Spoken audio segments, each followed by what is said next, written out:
आओ,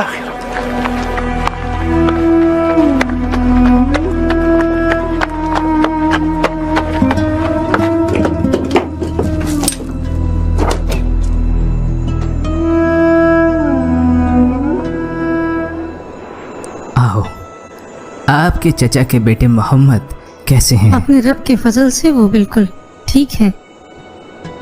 कौन रब? मैंने आपको आज उनके साथ पहाड़ी रास्ते पर देखा था।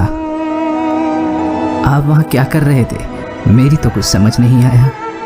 आप दोनों ने सजदे किए और फिर खड़े हो गए, और ये सजदे वैसे बिल्कुल नहीं थे जैसे हम अपने बुतों को करते हैं। जो आपने हमें करते देखा उसे नमाज कहते हैं वालिद साहब, जिसको अल्लाह ने अपने नबी के जरिए हम पर फर्ज किया है।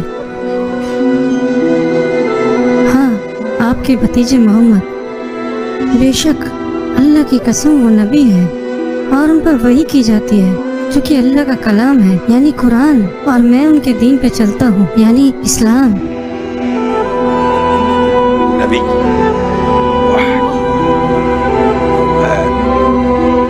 इस्लाम। आपने बहुत कुछ कह दिया मेरे बेटे। आओ बैठो और मुझे अपने इस दीन के मुतालिक और बताओ। इस दीन से मुराद क्या है?